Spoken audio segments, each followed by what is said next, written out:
I usually don't do these type of videos, but I'm going to do this demonstration to help some people out. If you ever have an issue with your water heater not working, turning off. The reason I'm making this video, a couple of days ago, my water heater went out. The first thing I did, of course, was I checked the window itself to see if there's any pilot light on, and I got it working again. But I'm going to explain how, basically how I got it working. I had an issue with the pilot light staying on. For those that don't know, I'm going to just run through it real quick. The first thing you do if your pilot light goes off is you want to turn this knob to the off position for about 5 minutes. Make sure you don't smell any gas whatsoever. If you do, after 5 minutes you want to call a serviceman. But this is for an instance where you have no issues with that. Basically, the first thing you want to do after 5 minutes, turn this knob to the pilot light position where the pilot light is. The knob is right there. What you want to do is you want to hold down this red button, completely push down, and you want to hit this button. This is the ignition button, of course. Keep depressing it down a couple times. Let's hit it a couple times, and you should see your pilot light at least turn on. The problem is sometimes it doesn't stay on. If that happens, is you want to do the same procedure once again. Turn this knob back on the off position.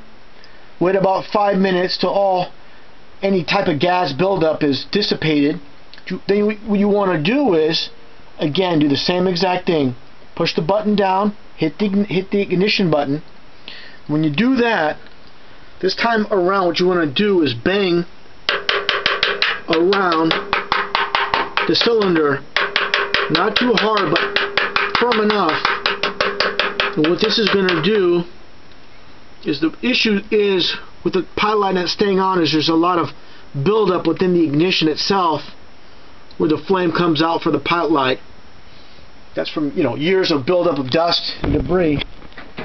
And by basically hammering away with the back end of the screwdriver, and when you look at the pilot light itself, you're going to see basically a reddish type flame coming out of the blue flame. That's basically all the debris just burning up. And after about 1 minute of banging around the cylinder area here, don't hit the glass, of course. Be careful for the wires as well. Your pilot light should stay on. You should have no issues. And that's the fix. And if your pilot light, of course, doesn't come on at all, first thing you do before you do that procedure, pushing down the button, bang around here again.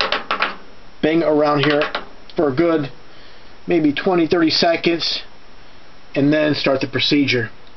And then you should see the pilot light turn on after depress the button and hit the ignition. When you see that pilot light turn back on, then you know you're good to go and you should have no issues. But the bottom line is this: what it all comes down to, if you have issues with your pilot light staying on or not coming on at all, 9 times out of 10 it's just buildup within the pilot light itself. And that's all you need to do. And if you don't get it going from there, definitely you're going to have to call a repair serviceman.